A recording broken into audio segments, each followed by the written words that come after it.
Mr. Nick Cesar. Hello. How's it going? I'm good. I'm good. Thank you. How are you? I'm good. 5 p.m. in Brazil, 30 degrees centigrade. I think that's what is that? Let's multiply. Let's add 30 and multiply by two. I think that's no, that's way too hot. It's about like 80 something, I think.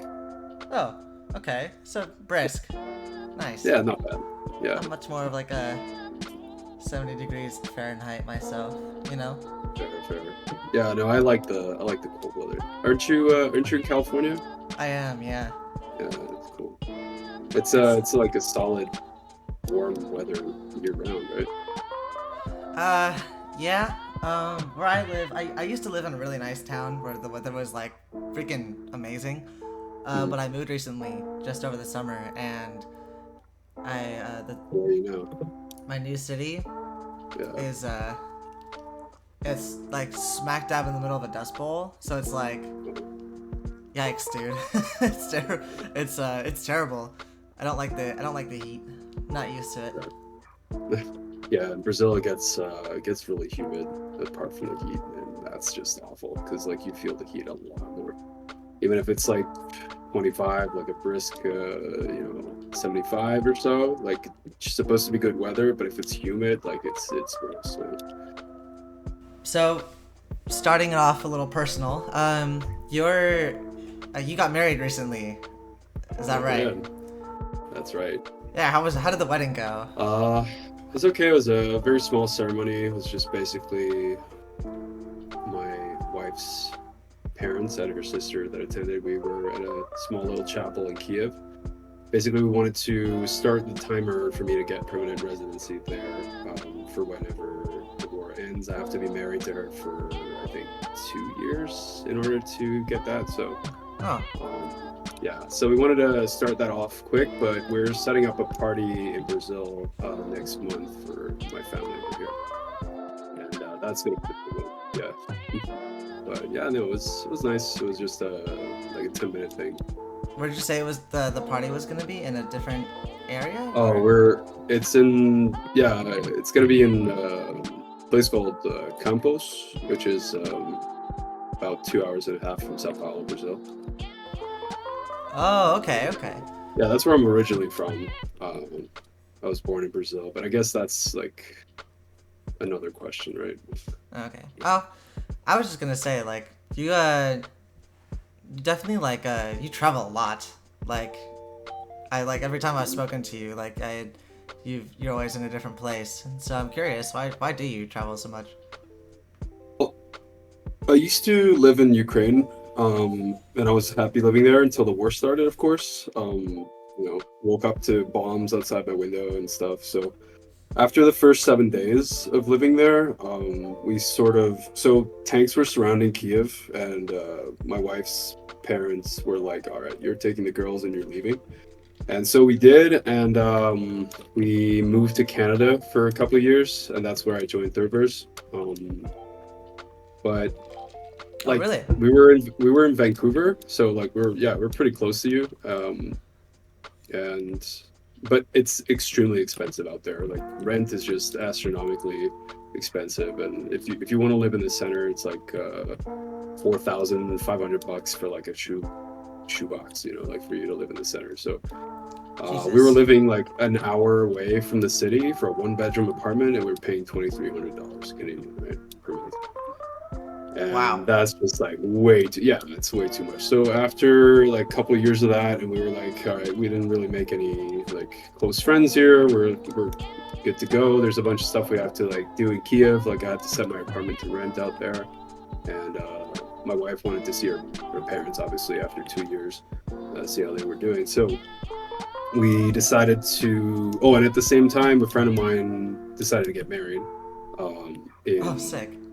the Netherlands. So we were like, all right, we're just gonna move out of here, find a new place to live, and so that's sort of why we're traveling so much. We're just trying to figure out like where's the next place we're gonna settle down, basically. And so far, we're between Montreal, East Coast of Canada, or Eastern, Oh yeah. part in Quebec, and or Portugal, which is kind of center of the world. You can travel pretty much direct to anywhere from there, so it would be pretty convenient for us to visit her parents or my parents out in Brazil from there. So plus like they have some cool tax breaks in Portugal. Like rent is cheap, it's beautiful, food's great, like people are fun, and there's no reason other than probably career to not move to Portugal. But yeah, so that's why we're pretty much traveling all over the world and trying to figure out what to do. And we went to Amsterdam to see my friend, and we just kind of did this whole big trip in one go. We probably drove like 5,000 kilometers, 5,500 kilometers, which is just like uh, not sure exactly that is in miles. Maybe it's like 1.6, right? I think so. Yeah. So yeah, it's like 3,400 miles in like 2 weeks. Wow, dude. Yeah. So yeah, that's Incredible. Mhm. Yeah, we went through Hungary, Slovakia, Slovenia, Italy, but just driving by, right? Like we didn't stay in all these places. We went to Croatia. We stayed a few days there. Then the rest of the time we stayed in Germany, where her extended family is. And yeah, that's pretty much it. Oh yeah. My dad's been to Germany. Like he spent a few years there. Told me it's That's beautiful. awesome. Yeah, that's great. Yeah. They have their own problems, right, for living there. I'm sure you've heard it from your dad, but like overall, it's like a really really solid country. Like people are just really well behaved and respectful and stuff. So it's pretty cool. Yeah. Yeah. Things aren't crazy there like they are in other places. Yeah. Yeah, for sure. Pretty Um. cool. Yeah. Did you travel? Did you travel a lot in your childhood too? Like, are you used to it, or? Oh yeah, my mom's actually a travel agent, and she specializes in like safaris to Africa or like trips to US and other places like exotic destinations type of thing. That's so cool, And actually. so yeah, we got a bunch of like free tickets and free stays at like these really expensive hotels, like you know, which was awesome. Like growing up, right? I was Yeah. really lucky in that sense. So yeah, I've been everywhere like in the world, but Asia. I've just never been there. Would really like to go. That's incredible. I hope you get to go there at some point. Yeah. I haven't been there Yeah, myself, really. but you know. I mean, like third verse is Japanese. At some point I'm gonna go to Tokyo and see the guys over there. Yeah. And Yeah, that must be weird, like working across the world from your. I can't say across the world, but like so far away from your main source of income, right? If that is. Yeah. It was when we were out in Europe. It was a little weird because our project operates basically on Pacific time, right? So when I was in Vancouver, it was obviously perfect, and now that I'm in Brazil, it's actually even better for me because I start work at like 12:30, so I can have I can have nightlife. I can wake up late and do stuff in the morning before work starts. So for me, this is kind of the best East Coast time. But Oh, okay. yeah, Oh, in Europe, it was tough. Like some meetings were 5 in the morning. oh boy. And after a whole night work type of thing. Oh So yeah. they're I know how like that 7 8 feels. hours ahead. Yeah. Oh, you work Yeah. the night shift too, right? I know it's an interview for me, but Oh God.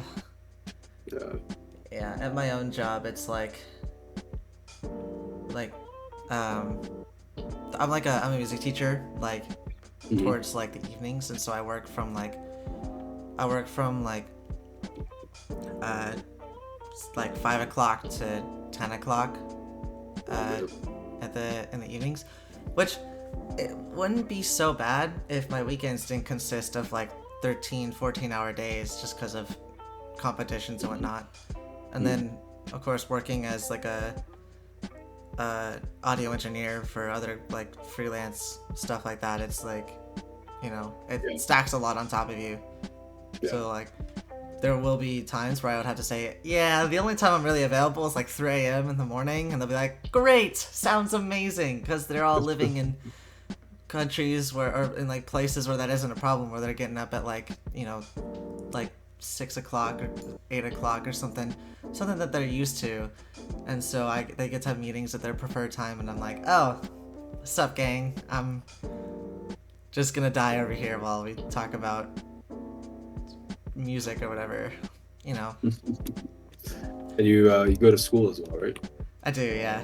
Yeah, It's that's tough, man. But hey, it's cool. It's cool that you're hustling, getting your career like advanced like that. Like it's cool that you know what you want to do already. Like how old are you? Like if you don't mind me asking. yeah, I don't. I'm 18. Oh, okay. Yeah, I your age, I had no idea. Like, To be honest, I don't either. I'm good at this kind of stuff, but it's like I don't really know if I want to like get into it. Like, fair enough. you know, um, there's there's definitely a career in it, but I also like I'm kind of tied between two things. But it's a whole ordeal. Um, do you like you said that you joined Third Verse like before it was like created. I was under the impression that you were like one of the big dogs, that you were like you were there from the beginning. No, I was not. No, they so Thirdverse started off as a mobile game development app Really? company. Yeah, and they kind of split the company later to create like a VR US studio. And Huh. Nogi wanted to live in the States. He loves the States and likes to live here. There, I mean, and he basically opened up the U.S. studios, but that's not like the VR part of the company by itself, right? There's the U.S. studios and there's the Japan studios for VR, and basically they split up the company, and now the mobile app company is called Midtown, and the VR studios is called Thirdverse, right? And why the name, as I recall, Dax told me once, it was because of the metaverse, right? So there's the metaverse. There are other companies that try and make verses out there, and so like Third Verse would be basically the goal of the company is to create sort of a world within VR, kind of like the metaverse, but like more gameplay related than, so more like an MMO, if you will. Like eventually, that's sort of the goal of the company, and we're like just building tech and making games in the meantime, like building a company so that we eventually can do that, right? And also, like, we're kind of bound by the headset's performance, right? To be able to do something that big, it's kind of far into the future, but that's kind of the ultimate goal of Flickr, yeah. Okay. I was doing some research on the company, and I went on your website and saw a lot of like articles about like funding rounds, Yeah. and just the sheer amount of money that you guys like rake in every time, like year after year. Like, how do you pull that off? Like, where do those come from? What do they do? Like other than, of course, provide funding. Like, I'm So those obviously come from, like, it depends, right? So if you're starting off a project, for example, you're looking for seed investors, right?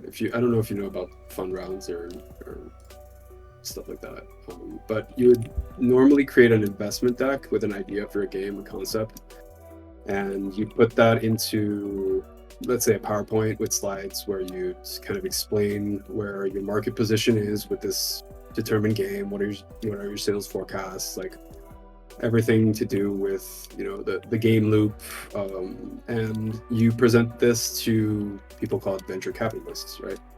Who will invest in the game for an early stake and preferred stock in the company. So they basically fund the production of the game through this, and obviously there are other ways to raise capital, right, for a project. Like, for example, our owners have invested a significant amount of their own money to the projects, right?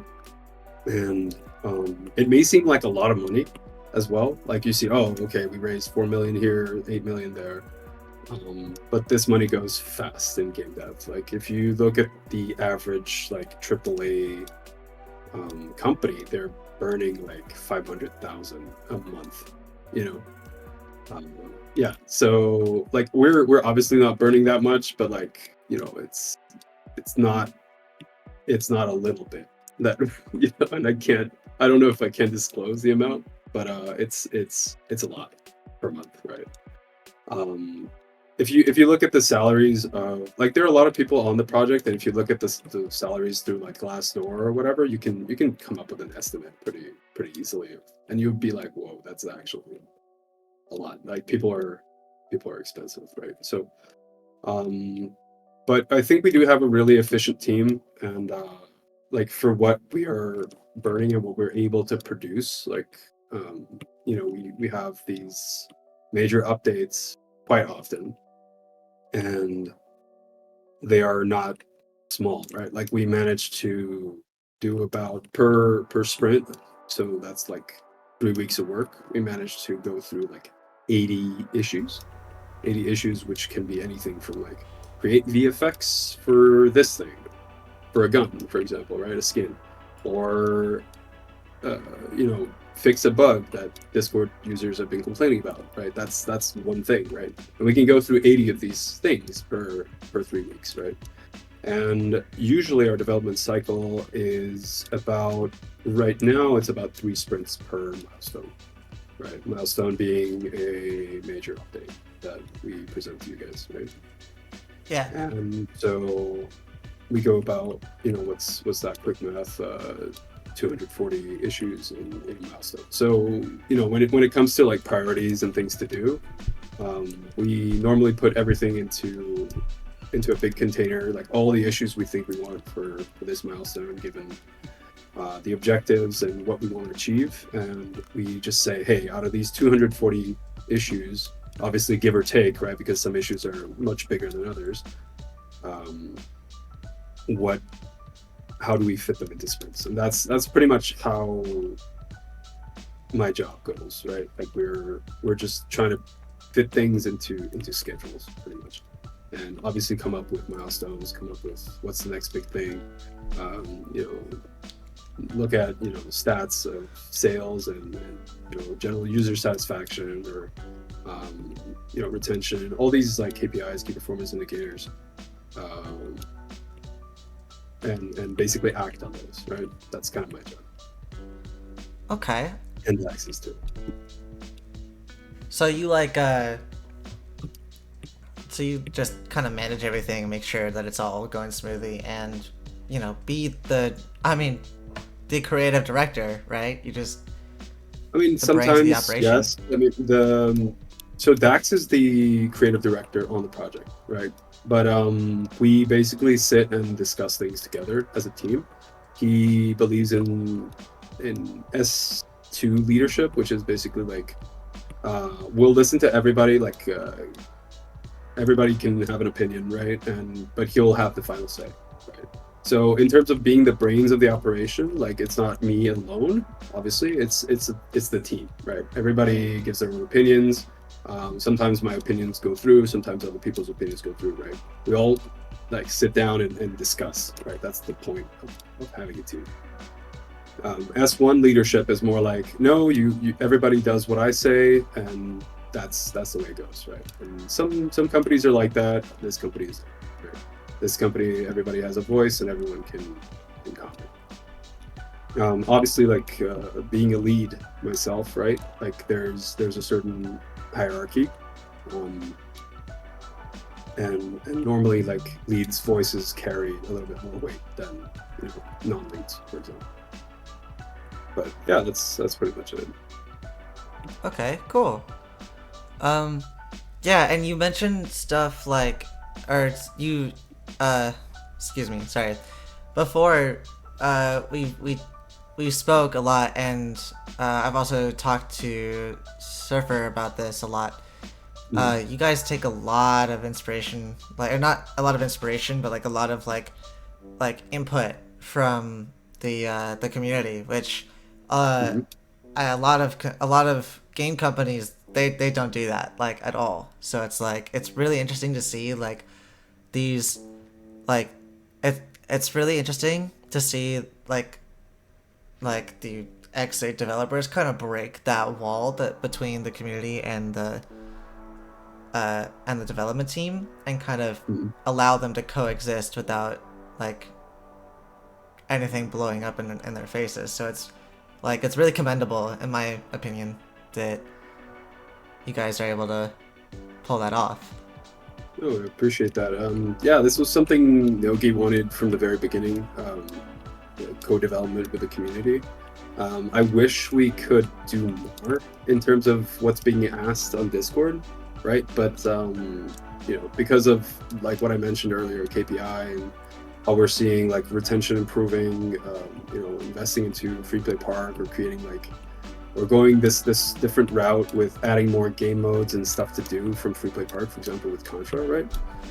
For example, now like obviously there are many things we can do to improve demolition, right? And we know about them. It's not that we're ignoring people asking. Like for example, I really want the pistol upgrade slot, right? Like I really want to buy a pistol and have a rifle and be able to have two pockets, right? Um, but with Contra, like this, all of this takes a step back, right? Contra is a massive project that we have to complete. This massive milestone in the 3 months that we started working on it, right? So we started working on it even before the last major update, and obviously the last major update you might have noticed was not as big as some of the other major updates, right?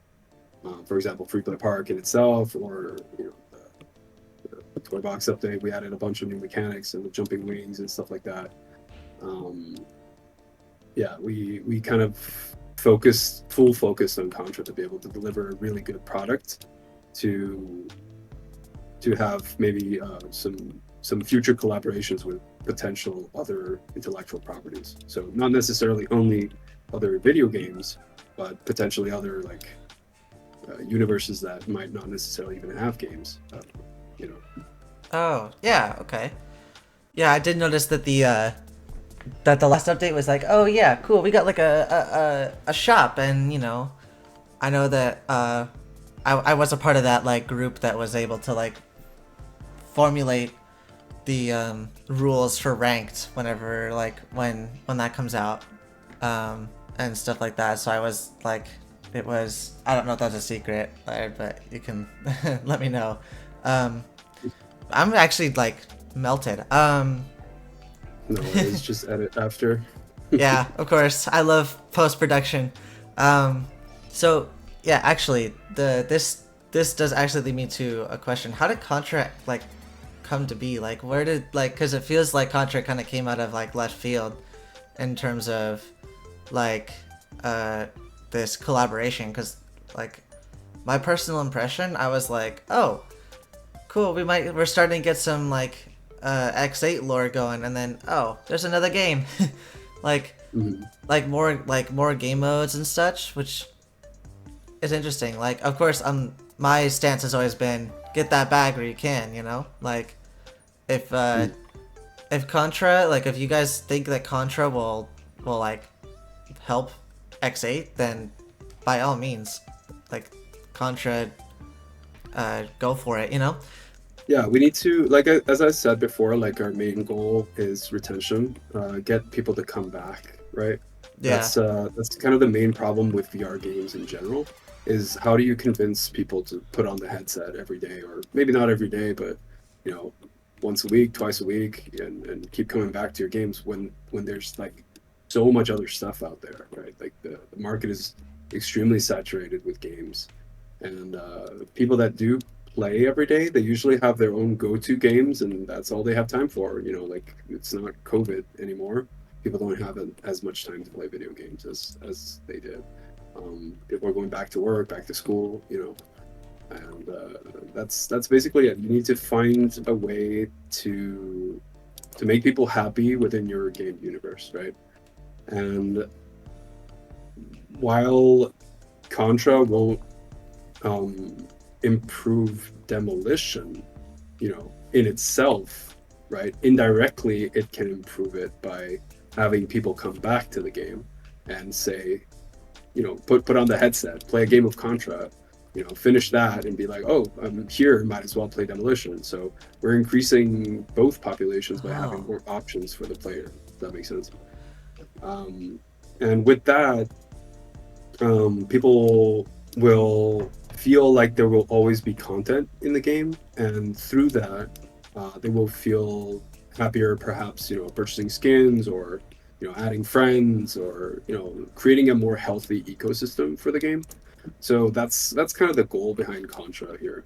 Um, and yeah, it's not that we're neglecting Demolition either. Like we're always fixing bugs and we're balancing heroes but right now we're at the final stretch where we have to finish Contra and get it ready for the next major update. And so right now, Demolition is going to take a step back, right, for in favor of finishing this massive project that is Contra. Cool. Okay, and yeah, that makes total sense. Like just kind of beefing up the game, making it like more appealing to me, and making it Mhm. like, instead of it being like, oh, this here's Demolition and a hub to go play in. There's, wow, here's the main game. Wow, here's a subgenre with our characters and a game that we also enjoy. Like, Right. and then um here's like a hub that you go to get to said subgenre or subgame, you know? And Mhm. so kind of like beefing out like the game and making it like more packed with like content. It makes total sense to me. Um, Yeah. I have heard two schools of thought on this too. Like one being yours and the goal of the game in mind, and a second where people think that this Contra game might pull players away from Demolition and thin out the herd in terms of finding matches, getting like matchmaking and you know being able to play Demolition as a whole. And I've heard that stance quite a bit with a few people, um, where just TLDR might like take away a lot of like the lower player, like the lower ranked players, because they're like, oh, they're gonna go in, they might lose a game, oh, that sucks, go over, play some Contra and find, hey, this is pretty fun, but that's the only thing they like about it, you know? So Mhm. they'll start like just playing Contra and But um you have to think also that, sorry to cut you off. You have to think also that I do see that it will happen for sure. You're gonna pull people from Demolition, but we're also counting on the fact that there will be a lot of new players coming in, right? There's a big marketing push to the game, and with new players and players returning, you're also gonna beef up the population in total of the game, you know. So, suppose Contra takes 50% of Demolition players, but we increase from 100 to 200 players. The 100 players that played Demolition before only will still exist. You know what I mean? yeah, okay, yeah, I see. Of The course, this is just random numbers, but that's what we hope will happen. yeah, I think it will happen, and I think that would rely on a lot of like it depends on like the marketing tactic you guys take from it. It's interesting to me how you guys are able to like withhold a lot of the community, um, and keep them playing. It's like impressive, and also manage to bring some people in without doing really much marketing outside of maybe the content creator program and posting on social media, right? Like I know you guys had a big like trailer push towards the beginning of X8 and starting like getting the game going and all that. But that's really that's not I'm not like crapping on you for it. It's just kind of like what I see is like it's No, no big worries. one like No, you're one fine. huge marketing push and then kind of Mm. keeping a steady stream from the rest. And I'm wondering what the game would if the game would benefit from another one of those, you know what I mean? Yeah, no, for sure. Thing is, marketing first of all is expensive. Like, if you want to get, big content creators, big influencers, right? They don't work for free, and Spark ads on TikTok, those cost money as well. There's a steady stream going in, but marketing budget has a limit too, right? And we're that's why we're trying to you know encourage people to create their own content, push it. We're working with you guys directly with a content creator program on Discord, and we have another couple of things coming, especially with the contract push, right? The marketing for this is probably going to be the biggest one since launch, and that's what we're hoping to get a big stream of players as a result. That's pretty much it. And I think that's a really good step in the right direction. Like, Mhm. I think you guys up in the like X8 development have good heads on your shoulders, and I think that like X8 is going on like is just continuously on an uphill, like or like an up like I don't know what am I look what kind of analogy am I going for here? You Yeah. know, it's Upward trend, I think yeah you're looking for. Yeah. yeah an upward trend yeah, and I'm just kind of here along for the ride. Like I like seeing I like being surprised about like all these like different things like free play park and then the wings and then like when you guys swapped out like the old waiting room, like the really old one where Mhm. we just fought around for a little bit before the match started. It was like whoa, like you guys continued to like really Yeah. surprise me with all this stuff, and it was like this is really cool. Like you know Mhm. it's kind of like if I were to own a game development company, it's probably exactly what I do. Like I just want to like put whatever I really want to into my game and make it my own, you know? Like Yeah, yeah. Like, honestly, Free Play Park is probably like exactly what makes X8 more unique than, say, Valorant or Counter Strike or you know any other kind of shooter out there, because that kind of game has its design language already done. Like, it's been completed. Like, it's sort of there's nothing new for you to create in terms of a competitive shooter. Like, there are rules you must follow, there's balancing you must follow, right? But when you're in Free Play Park, you can sort of like do whatever you want. There's no competition. It doesn't matter if it's balanced or not. It's just about fun, right? And that's one of the things we're kind of hoping to continue exploring, right? Because for a new player, putting them into demolition, you see what happens, right? Like, they either quit out because they don't have the patience to stay dead, or they don't understand what to do because they haven't played other competitive shooters before. So Free Play Park is a way for them to talk to other people, hang out, and have fun in a kind of non-committal environment, right?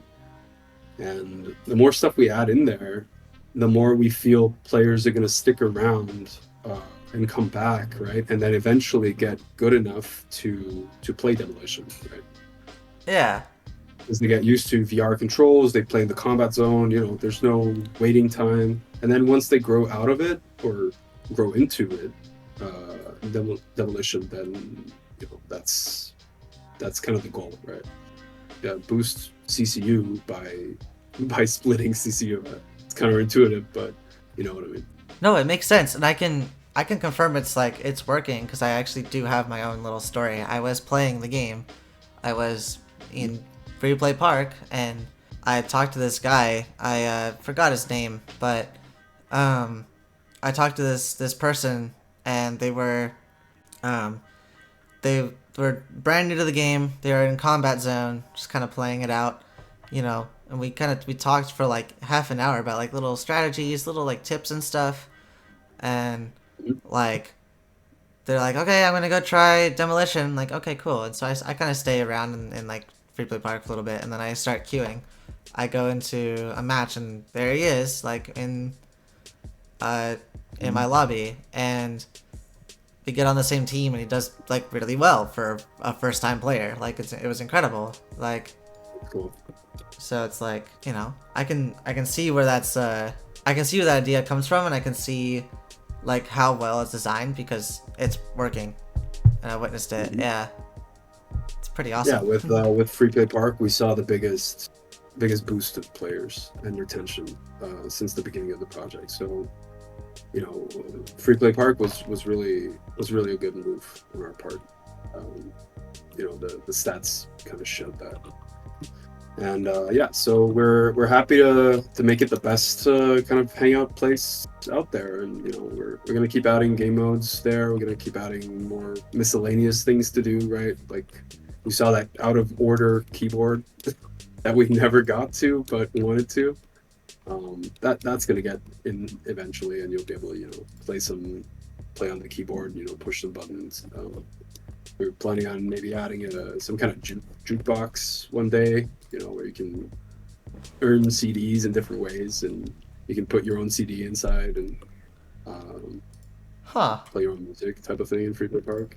More kind of interactions between players, so like fist bumping to add friends, or like slap somebody up top the head and to mute them or block them or something like that. You know what I mean? Yeah. That kind of thing is really fun. And I think that's sort of what we're missing as well in terms of kind of a VR game, is just that human element, like the interaction with other people, So we want to add more of that, and this type of thing also translates to demolition, right? So like, oh hey, you played a really good game, like you fist bump another player and you add them to friends. It's better than going through a menu, for example, right? Yeah, so like overall making the game a lot more interactive, right? Yep.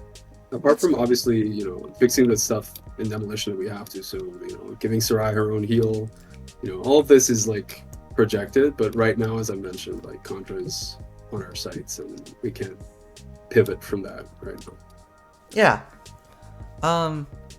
Yeah, and I think like I said, you guys are I think whatever you guys like what you guys are doing are like it's pretty fantastic and really like impressive, like to see this kind of company go to these, or like this young of a game to go to these kind of heights, like in the span that it has.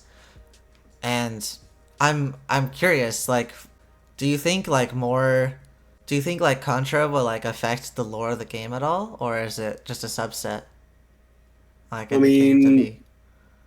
the lore of what's happening is basically like Contra, the index AI.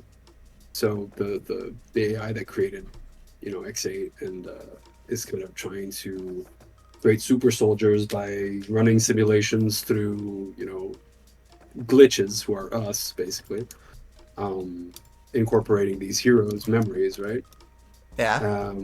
Is grabbing, has connected to the internet, let's say, right? And it is able to pull from games and universes that exists out there, and pull it into X8. That's kind of the lore right now. Okay. And how that's going to evolve in the future, I don't know. Let's find out. All right. So it'll have some effect on it, and Yep. Okay. Because for me, I'm a very like lore. I like stories behind games and stuff like that. I'm like, I'm all about like Five Nights at Freddy's, like the Valorant lore, like whatever else, like whatever game that has such an extensive background, like that's like, whoa, I know where that came from. I know why it exists, and like the story behind it, which is why I was really excited about that one part on Temple where you guys added a little slot for Vesper's book. I was like genuinely excited. I was super ready for like more lore, and like you guys dropping all these little like character cards for them, like where the characters just kind of have their own backstories and whatnot. Like that was pretty exciting. Like I'm eager to see some more of that personally. Yeah, I think a lot of people feel, this is something we talk about a lot as well. It's like for a hero shooter, it's very important to have your own identity, right? And nothing gives you an identity like a backstory that people can relate to or understand, or look forward to seeing more of. So yeah, we're definitely going to spend more effort on that, and for every map moving forward, we're going to have environmental storytelling, give you a hint that either they have come by here. So, for example, that's where Vesper got his book, right? In Temple, and Really? that's sort of where he unlocked the powers that he has right now. Um, and so we'll add more of this, and give hints, and allow for a lot of player speculation, and we'll either confirm or deny or add more to the stories, and yeah, we'll evolve on that too. Okay. Do you think you'll make it more of a mystery for us to unlock, or do you think you're just gonna start like releasing little bits and pieces here that you're gonna eventually like add up and kind of give us the answer to? We'll probably do both. So we'll start with hints here and there, and then probably we'll release a story, or another here and there. So, for example, like we can release an origin story now for Vesper, right? And that could be really fun to read, probably. Oh. Okay. Yeah. I also think it's really interesting that you give all your characters like a code name and then a real name as well. That's pretty. It's been pretty interesting to like kind of Mhm. learn that as well. So much of like the lore of the game, like X8, like how the like I read up on that as well. Like the lore, I've been pretty interested in it for a while. Like about how X8 uh came to be in the lore sense, but how did it come to be in the real life sense? Where like when did you guys start thinking, oh yeah, we're gonna make a hero shooter? So that's kind of a question to Nogi, why he came up with that, but mostly it's to do with kind of the market, right? So X8 is obviously in a unique position within the shooters in VR. So that's sort of where. So remember what I told you about like the funding and venture capitalism and all that, how to raise funds, etc. Yeah. X8 obviously has a unique market position, and that's attractive to to investment, right? And we this is the main reason, right? And why also a hero competitive shooter? Like Nogi really likes competitive games. Um, he played a few of them, I think, in his day, and he likes the ability of having swords too. Like as you know, we third verse did Swords of Gargantua and Altera Breaker that are and Soul Covenant, right? They're all like kind of sword fighting games, and the ability like while having a hero shooter can be a very popular thing for players. It's also fun because you can add things like swords and whips and guns and stuff like special cannons, and you have that melee element on top of being able to have just a shooter game. So if you create something unique like that, it's really fun, first of all, and it can be very successful, but obviously it takes a lot of time and a lot of work, and that's sort of what we're doing right now. Huh. Okay. So Nogi's a sword fighting fan, huh? Yeah, yeah, yeah, definitely. Okay. I could get an interview with him too, and we could discuss more about that. Yeah, you might enjoy that Yeah, I hope so. So if he has time. oh yeah, Super busy all the time. I'm sure he's like really busy. Yeah, if you think I travel a lot, you should see Noki. Oh man. That's where X8 came from, but where do you see it going? Like, what is the vision of X8, and what do you want to see come from it? um, Obviously we want to have a really solid 5v5 competitive shooter, right? Like where it's very very balanced, it's really fun. We see esports in VR kind of blowing up. We see it become like an Olympic sport one day. You know what I mean? Oh Um, yeah. that would be really awesome to see happen. And we also want to create like more tech, right? So we're making a lot more prototypes, a lot more game modes. Making new mechanics for the game. So you saw like with the vaulters, with the wings, with Contra, we're sort of A/B testing in an environment so that we can make new projects in the future as well. So we can evolve, right? when we're happy with where X8 is, we'll probably, think about what the next project will be for Third Verse and go from there. Or keep a live service in X8 and use X8 as a platform for future collabs, for, other game modes and things like that, right? So X8 it's kind of like could become something like a VR chat, for example, or allow for the future. This is all speculation, right? It's nothing is final, but um, it could be fun to let players create their own content as well. Eventually, create a user generated content similar to kind of Roblox or VR chat. You know what I mean? That could be really fun to do in X8. Yeah, that's sort of what we hope. So to summarize, kind of like a big social game with a very solid 5v5 competitive shooter, and with a focus on the esports. So big plans, definitely. You guys clearly want to go really far with this game, like, and see like the big boom of VR, which is coming, definitely coming. Like, especially since like all these companies, like, of course Meta's gonna spearhead it, like Oculus, like a little like side note, Oculus definitely should have waited a little bit before selling their company to Facebook, because they probably would have made a lot more money that way. But who knows?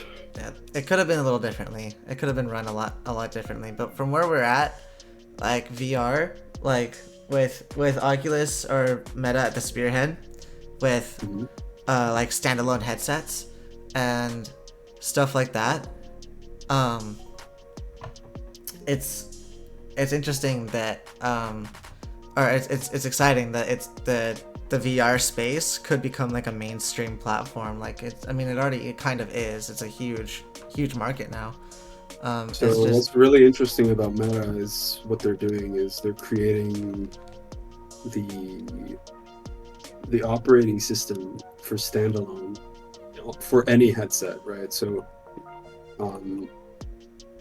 you could potentially see like HTC Vive like players jumping into X8, installing it through the platform that they have, right? Installing it through the metaverse, right? The Meta OS, right? Yeah. So there could be a huge influx of players into X8, and what's really good for developers is that you don't have to create separate builds for each platform and publish on each platform, right? If the platform is for every headset, it's much easier for us. It cuts our development time, cuts our costs, and it potentially adds a lot more players to our roster, so to speak, right? Yeah. And yeah, that's what we're most excited about, and probably that's the best move that I made. I definitely hope it works out. That's for sure. I hope things get like. I hope there's like like you say, like another huge like influx of like players and whatnot. Like, yeah, their goal is mass adoption of VR. Like they're predicting that VR is going to be as popular as a smartphone. ooh, yeah, like Apple, like what Apple's trying to do with the Yeah, exactly. whole Vision Pro and whatnot, all of that craziness. Yep. It's just a arms race basically to see who gets there first. Yeah. Oh, yeah. So yeah, I could. Their goals are definitely big. So with the influx of players that we hopefully get on the X8 platform, do you think that will help the comp scene? Do you follow do you follow like the VRML scene or at all, or? Oh yeah, I'll watch important games, but day to day I don't watch every game, no. Yeah, that makes sense. Me neither. Do you have a favorite team? Maybe. I did. Wrecked for me was the coolest team, I think, back in the day. Just like maybe because that's kind of the first thing I saw in VR. But their games were like absolutely flawless. Like how their kind of control of the map was really cool to watch. I casted one of their games actually Really? during the Val tournament. Yeah, in early X8 a couple years back. and that was really fun for me. So yeah, they became my favorite team because of that, probably. That's awesome, But actually. yeah, and As then right now, currently playing, I really liked Eclipse, right? Obviously, they won the tournament, and I really like that they were kind of the underdogs. Everybody was kind of thinking Rect was going to win, right? And yeah, it was cool to see the turnaround. yeah, they just come out on top despite Yeah, everything. Yeah. but I hear now Eclipse doesn't exist anymore. They kind of merged with Acer. Yeah, the big merge with Acer. Yeah, big big move on their part. Yeah. Mhm. Um I'm excited to see new teams coming in, and hopefully we'll see some more underdogs that I can cheer for in the future, I guess. Because like as far as like Acer obviously is a great team, like it's a super team now, right? It's players that's yeah. in it. Um, and yeah, I think that's cool, but you know, you're not going to see everybody play out of the team, right? You're going to see the best players and the best, you know, five, and then you can have a couple subs that play. And you know, I would really like it if players like, you know, try to make their own team, kind of like what Eclipse did, and you know they came so far, and it was cool to see. So that's sort of what I like. I like seeing new things get done and teams get made. Yeah, Yeah, I believe Point Blank is trying to accomplish that too. There's a it's cool. I don't know if you've heard of them just yet, but XZ and Target Sparky's new team, Point Blank, is kind of like Eclipse in that sort of regard. They're kind of like, I don't want to say second to Acer, but they're kind of neck and neck with that team. They both are super teams, but a lot of them consist of new players or not new, like players in terms of new to the game, but like a lot of players who haven't really seen the comp scene as much as the old Rect and old Eclipse players and new Acer players have. So they have a lot of like, they kind of have that same like look on the game as well. And knowing Target as well as I do, like he kind of like, and talking to XZ, they all say stuff like they want all their players to play at least twice, so they're gonna like, even if if it puts them at a little bit of a disadvantage, they're gonna swap out their subs for like, or swap out their main roster for some sub players just so they get some That's playtime. pretty cool. Yeah, Yeah, that's how you develop players, right? yeah, they're That's a trying good to. idea. Yeah, they gotta. The long-term plan on their minds, huh? Yeah, pretty much. They got a lot of they got a lot of exciting things going on over there. I think it's gonna ultimately turn out to be Point Blank versus Acer in the top two for VRML champs next year. Um, Mm-hmm. and we'll get to see some of that at the Acer tournament coming up in a week or so. Um, Mm-hmm. they got Acer kind of split their team up a little bit, so they're not going to be playing their full roster in their own team or in their own competition. But Mm-hmm. Point Blank has put together their best roster for this tournament, hoping to win that prize. You know. Yeah. Yeah, so it's Yeah, pretty and I think exciting. we're gonna do so. On the topic of tournaments, we're probably just gonna do so VRML season 2. We didn't announce it yet. We're trying to see where it fits in terms of our development time. Not VRML, sorry. Just X8 season 2. Yeah, Yeah, threat or season 3 is it now? Season 3. I think it's ranked season 3, but I think we're on 2 technically, but if you're that's talking what. about threat, then it's gonna be. I Yeah, think we're on 3 now technically, but it yeah. hasn't really started. Yeah, exactly. So yeah, we'll see where that's gonna fit in, and we're sort of gonna time, you know, mid-season to start with VRML sometime next year. But it really depends on our development time with Contra, right? Like we're trying to get the season 3 to start sometime in December, but we can't guarantee it right now. Gotcha. Okay. That's why we kind of told the community we're we're aiming for next year just to be safe. All right. Sounds good. Yeah. So um, a lot of teams are like starting their own like tournaments, and myself, I'm trying to build up my own subgenre of like either ranked or like duels, and hopefully my own tournament at some point. With a lot of Hmm. like X8 or like a lot of like Discord bot development, kind of like spearheading it, you know. Um, so I think that kind of stuff will carry it out until then. So I think you guys can spend a lot of time on what you guys really want to do, like in terms of like competitive play. So Hmm. yeah, I think I think it'll everything will be a-okay on that front. Speaking of like X8 development, how did the like where did you find the developers for your game? Like what makes them special? What makes them stand out? Um, well, lots of things makes them stand out. We kind of work with recruiters, and also we just kind of shoot um, messages out in kind of like LinkedIn, for example. Like we recruit on our own, as well as get referrals from other developers.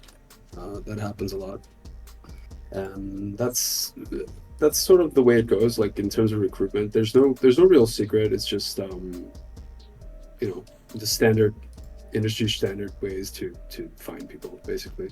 And what makes them stand out? So we had a developer called Rost with us in the beginning of the project, and after he left the project, he still helped us with technical interviews, and he's very thorough. Um, and so after we found potential candidates, we um, would send them all to Ross, and he would run tech interviews. And if he gave the okay, then we'd have a cultural interview to just basically it's a vibe check of potential candidates, and if they pass the vibe check and Ross says they're good, we would hire them, and that's sort of how we met Soulsing.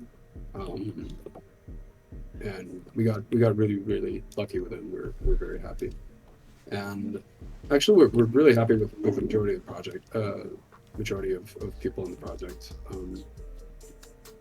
right now. Yeah. So at the beginning of the project, it was we were a bunch of outsourced companies. I believe Thirdverse found everybody on their own, and now after the project's becoming more mature, we moved on to hiring people kind of directly into Thirdverse, like in-house, right? In-house development instead of outsourcing, and we've started building a team basically almost from scratch after outsourced companies got other projects and they moved on. So the team right now, out of the original 40 people, um, we have like 5 of those left, plus also you know many more employees, but like we sort of rebuilt the team as time went by, and we're we're very happy with everybody currently. Okay. Yeah. So like Soulsing actually has like he's been like impressing me as well. Like they've like I remember the time where I was like, hey, kind of lost like a lot for being in a 1 versus 5 situation, you know? Hmm. Like losing I lost like 7%. I was second place on the leaderboard. Hmm. I was like, dang, so unfortunate. And then I was like, yeah, that kind of sucks. And then he came in and he was like, oh, yeah, let me just like fix that up. And like in 5 minutes, he like released an update for the servers, and it was like, oh, so now I'm losing like so if there's less players on my team now, it's like, oh, now I'm not Yep. losing as much, which No, was that's for sure. incredible. Yeah, it only took League like 13 seasons to do that. Wow. Yeah. Yeah, the guy's just insane. Yeah. Yeah, he's our CTO, Oh, okay. our lead engineer. Um, so he has basically autonomy to do whatever he feels is good for the project. He reviews all the code, says what goes in, what doesn't during updates. In terms of engineering stuff. Um, yeah, no, he's fantastic. Without him, this project would not exist anymore. And he only joined us after the release, actually, or very very close to release, like a couple months before release. Wow. The Okay. Yeah, and the amount that this project has evolved since he's joined is like nothing short of miraculous, really. So everything you're kind of praising is because of him, really. That's awesome. I'll be sure to mention that next time I talk to him. Um, we need a sourcing appreciation day. do you really?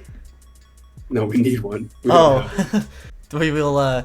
We can organize something like that. Could always like Mhm. sneak like a little surprise party or whatever. So yeah, like you guys, sorry, you guys pump a lot of like updates out like within like maybe a couple months. Like, do you guys have any like tools or like tricks that you guys use to speed up the development of your game? Because it certainly is like a lot of work, and I cannot imagine just how much like time you put into it. Like, how do you do it? Yeah, so sourcing is a big part of that. No, it's a team effort, obviously. I know I'm sounding like a broken record, but like the team is really solid, right?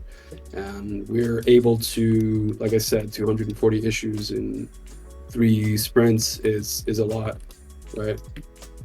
And like we do manage to do a lot because of the team, but like there's also hang on, I lost my train of thought. It's all good. Don't worry about it. So no, you're asking what are the tools that we have that we use in order to speed up development. Our QA team is really really strong, so they catch bugs really fast. We have a rigorous code review process. So basically, all the engineering code gets reviewed by someone before it gets into the project, and that obviously cuts the bugs in by a lot. So it lowers the amount of bugs that QA has to go through and find, and also it saves the engineer time in having to correct that bug, right? So code reviews is definitely a useful tool we have. We Dax and I sit with each individual person on the project and make sure that they have the time to commit to the tickets that they are assigned. And if they say yes, then they people usually commit to things with greater fervor, So close, I would say the second tool is basically like close. I wouldn't say micromanagement, but one-on-ones with individual people is a very powerful thing in terms of getting them to understand what the scope is and committing to an amount of work. Because if you personally commit to something rather than it being assigned to you, then it can get lost. You know what I mean? When you explain things one-on-one, it's usually much faster in the development process. Obviously, we use agile development as well. We use Jira software, which is basically just an agile platform where you can make tickets and organize sprints and stuff like that. We use that a lot, and it's quite useful. Dax is a magician on it, and he's been in the industry for over 25 years. I think 15 years as a producer. Wow.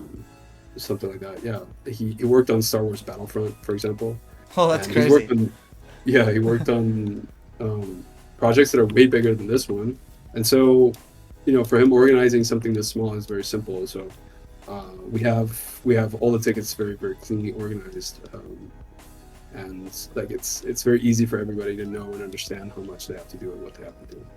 Um, yeah, I guess the only downside of this is that we have too many meetings, right? Because we're a remote studio, we can't just like reach out to the person next to you and say, hey, what did I have to do again? Or, like ask for an explanation. Like you have to schedule something. You don't know where people are, in a meeting or not, or at their PC. So, um, but there's also a positive side to it where people can just, have their own times to just focus on their work. And so, that's also really fun and useful for them. So, giving people the freedom. Oh, another thing we do is we give people the freedom to work on their own time. Since we're a remote studio, like as long as people are there during their core hours, like make all the meetings, they can work late night or they can work in the morning, whatever they want, and whatever is more comfortable for them. So I think that's a really powerful motivator too for people to work and commit to their work and finish their tasks. Because if you give people freedom, then it's on them. They self-manage a lot better. You know what I mean? So, all these things together probably are why we deliver on milestones that are so big in such a short amount of time. That's just impressive. It must be like a sweet gig being able to like work from home and all that on your own hours, you know? Mhm. So actually, like, what does that really look like? Like, what does a day in the life of Nick Cesar look like?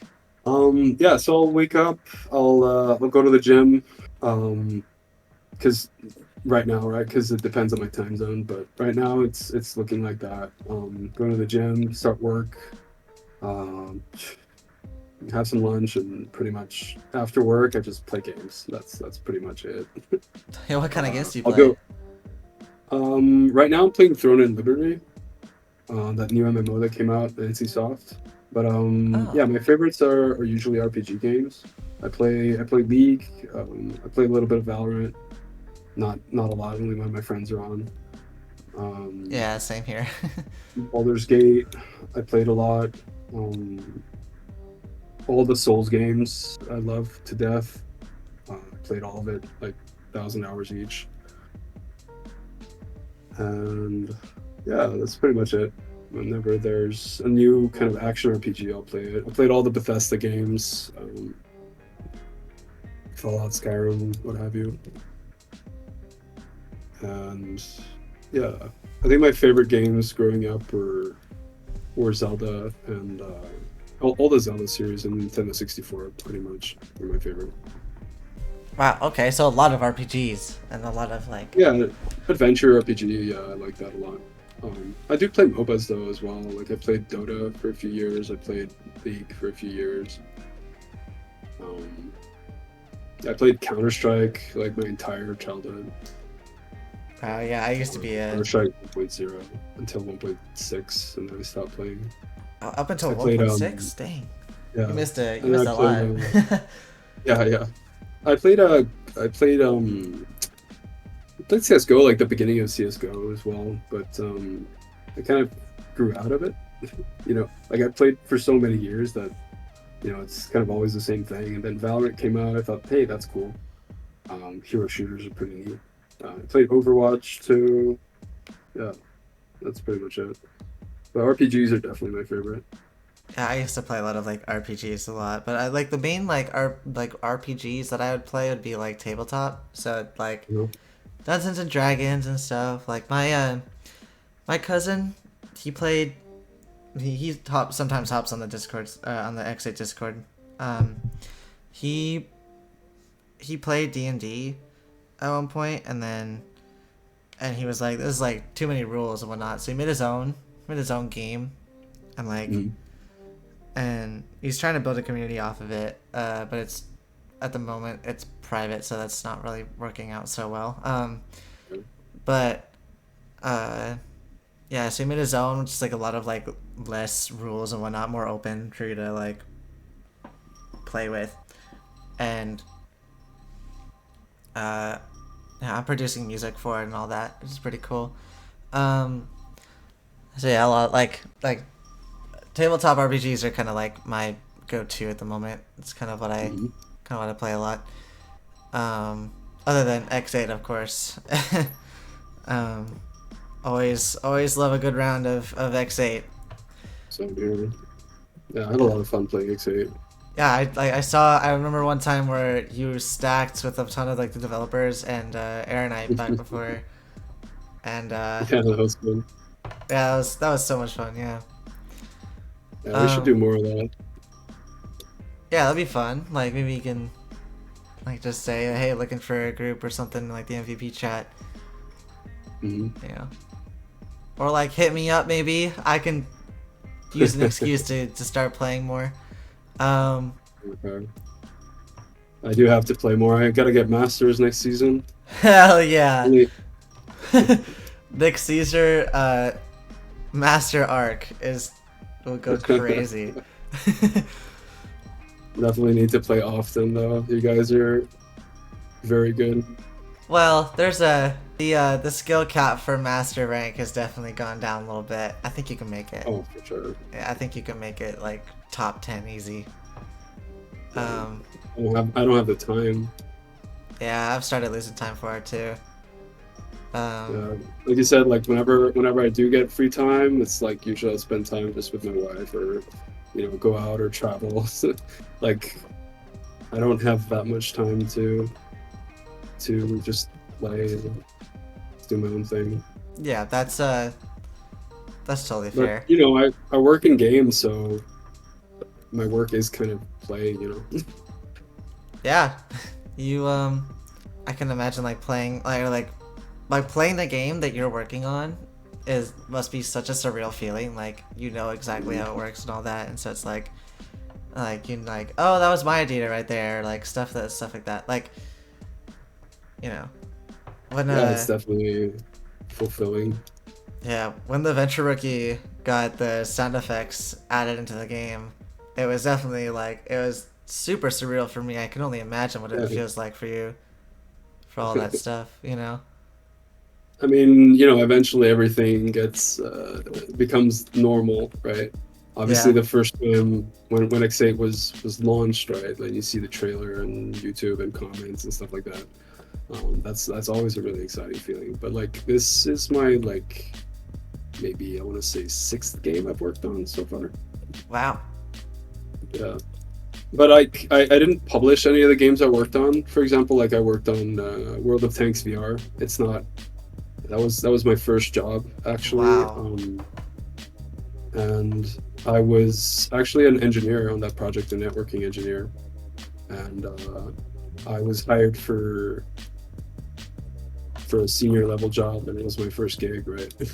And it was really tough, but we did it. Like we delivered on the project, and it was really fun. It was really fun working on it. We created a kind of multiplayer lobby system in that game back when like VR lobby systems kind of didn't exist. That's impressive actually, yeah. And then The tanks yeah, I worked on a VR. bunch of other games that like were NDA and kind of never released. And then I worked on this German TV show game called Schlag den Star. That sounds familiar actually. Yeah, yeah. Where have I heard of that? I don't know. It's just like a talk show game. You know what I mean? Kind of like Who Wants to Be a Millionaire, but with mini games. Got yeah, you got like bowling and curling and stuff like that. Oh, okay. Yeah, just TV shows with mini games type of thing. And yeah, it's just like you don't really choose what projects you get to work on. You're in a company and that's it. But that was really fun.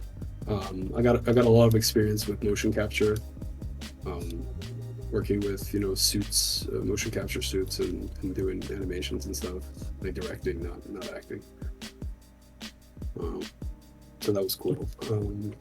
Worked on some third-person adventure games that were really exciting and just completely heartbreaking that they never got released. But yeah, maybe one day I can talk about it. I don't know. Yeah, when that you'll have to come back when those NDAs expire. Yeah. Tell us all about it. um, did you work on Soul Covenant at all? Like, or No, not in any capacity. Just in kind of commenting and sending up my thoughts up the chain. That's pretty much it. oh, okay. Does the same go for Swords of Gargantua and Altar Breakers?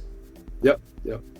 Those were exclusively the Japanese team's work. Right, I remember.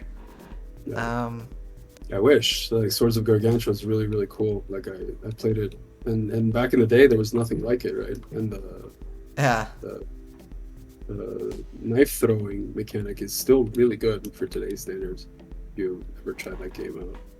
I still have yet to play it, but I like after learning that it was made by Third Verse. I didn't learn like recently. I knew for a while. I just Mhm. never got around to playing it. But like after learning it, I was like, oh, hey, I know this company. I might just buy their game because I know the quality. You know, because I thought it was gonna be like just some other game that's like cool. But like knowing that it was made by Third Verse, it puts a little bit of faith into the money that I'm spending.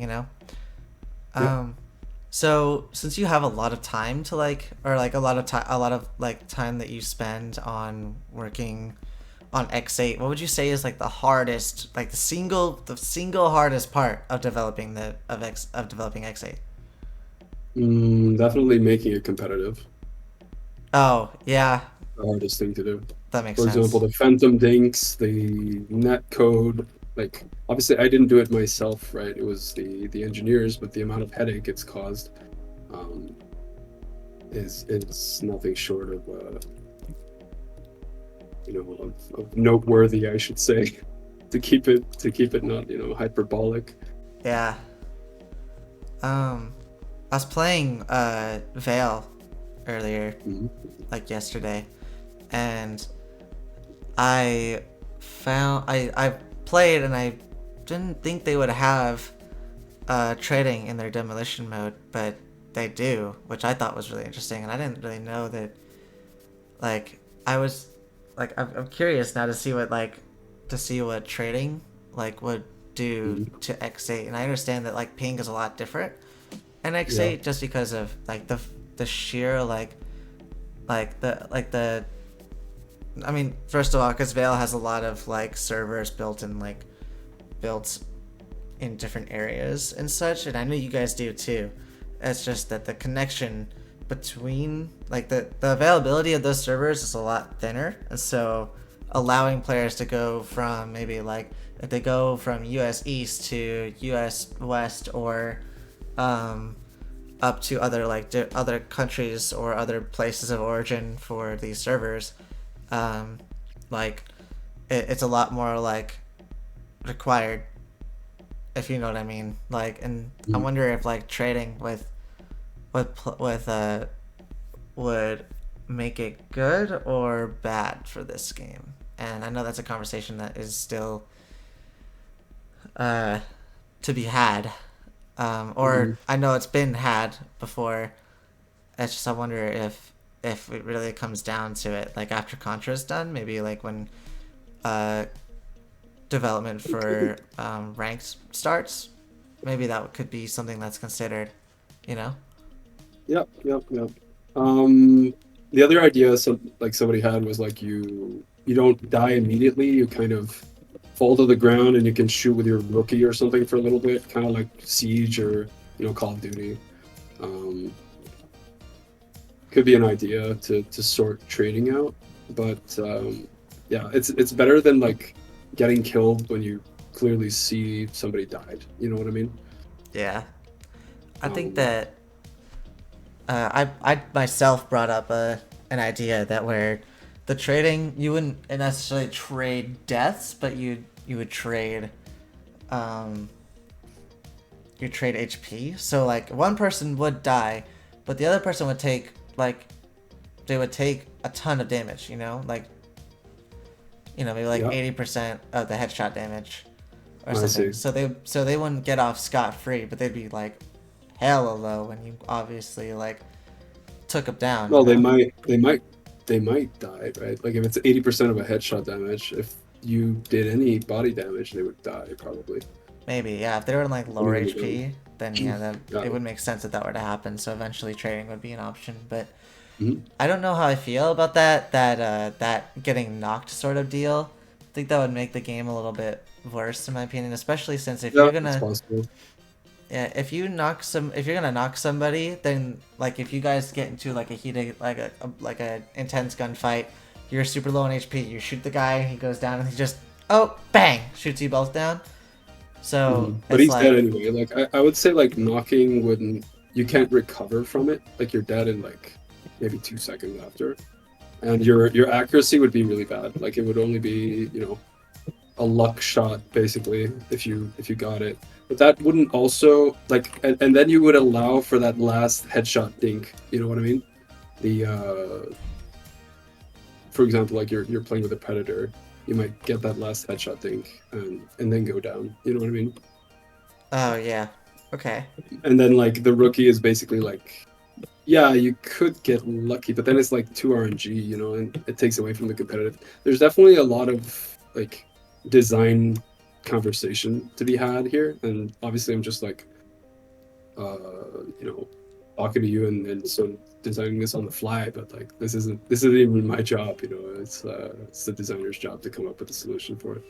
But we'll be sitting together, like we'll discuss ideas, and they'll basically make it our designers are really good into making ideas into like a balanced um, kind of mechanic that makes sense, right? Not just random thing to try and solve a problem in whatever way, kind of like what I'm doing right now. This is kind of like bad design, right? um, you have to think of all the um, edge cases and then come up with a solution that satisfies kind of as many as possible, right? Without creating new problems. And what I'm talking about now creates like a whole mess of problems, right? yeah, So, that's maybe trading is the way, and then you just disallow players with too high of a ping to play. Or if their ping is too high, you disallow trading for those players. But then you sort of create a kind of unfair environment. You know what I mean? And that's sort of why to come back to your previous question, like what's the single hardest thing to do is to keep the competitive integrity of the game, right? right, yeah, right. So there's a lot to consider when it comes to especially this one topic as well of Mm-hmm. like trading and whatnot. That makes a Yeah, lot I of sense. Yeah, mean, every new feature we add into Demolition, right? Even if it's like something that exists in other games, needs to be designed properly within the VR universe, right? In VR platform, first of all, and then it has to be engineered. It has to be put in. It has to be tested. There will be bugs. Those bugs have to be fixed. Bugs that we don't know about, that we don't find, that the community then finds when we release it, and those have to be fixed. So it's not just add this or that to the game, right? It's not that simple in any situation. yeah. So you have to be like you have to be aware of like all the different scenarios that it could be used in and making sure that it's fair and balanced and all that. Hmm. Okay, yeah. Something might seem like a good solution on paper, but then not be, it can happen too. Um, and it has happened to us as well. Like, hey, everybody thought this was going to be awesome, and it turned out not to be, right? Right, yeah. But I'm glad that you guys have that like open communication with the community to be able to know that, Mhm. because there are a lot of companies who like I said, they ignore it pretty much, just kind of like, "Oh, you know what? Doesn't matter. They're still going to play the game anyway. Why would we care?" But Mhm. you guys care. So, even, Definitely. even though in the long run I know if you guys like, even if I disagree with something that happens to the game, I'm still gonna play it. Like, why would, you know? Um, but I'm glad that you guys are willing to preserve that kind of ideal. Um, Mhm. yeah. So, the last question I have for you, is if you were to be remembered for one thing, what would it be? Uh, Within X8 or in general? We could do both. So first we'll do with an X8, and then we'll do in general. Uh, Within X8, hopefully for, I don't know, just being able to deliver stuff on time. like like you were saying, that's kind of my job. And for assisting in building such a cool team. Um, the other thing we do a lot is come up with, major major ideas. Like I hope that one day I'll be remembered for coming up with an idea that kind of makes puts X8 on the map, for whatever reason. Through either free play park or some demolition ideas. Say like, hey, if the game just had this, people would the magic bullet. Like I'm hoping to find that magic bullet basically in X8. And for everything else, I don't know, just being a decent dude, I guess. I hope I'm remembered for that. Well, I think people already consider you a decent dude, man. Thanks, man. I talked to quite a few people about this interview before it happened, and I was like, or at first I was like, who should I interview? Like out of the X8 like staff, and they're like, and everybody I asked said you, and that you'd be like the most interesting person to talk to and all that, and all for I don't good know. reason. Soul Sing would be pretty interesting. The Dax would be super interesting to talk to, and Nogi as well. Like, I think a lot of people would be interesting. It's just probably because I speak the most to the community. Maybe you guys probably know me best out of anybody, because I do play the game. I hang out with you guys sometimes. So yeah, that's probably why. But no, there are many interesting people out there as well. Of course, I don't mean to discredit the other people in the development team. It's just people are they're like really interested in you. It's funny. And I think you've earned that. I think you've earned the legacy of being a decent dude. I hope so. Yeah. Just gotta maintain it, right? Of course. I think that's the easy part. All right. I think that's everything I have. Thank you for taking the time out of your day to come and hang out with me and talk about you, like Third Verse and X8 and everything else in between. Not a problem. Thank you for the invitation. I think you guys, what you're doing with the community, the content creator program is going really well. So anything I can do to help, just let me know, and I'd be happy to set something up. Great, thanks. I appreciate it. All right. I'll see you later. All right, thanks a lot. Have a great rest of your day. Thanks, you too. Bye-bye. Take care.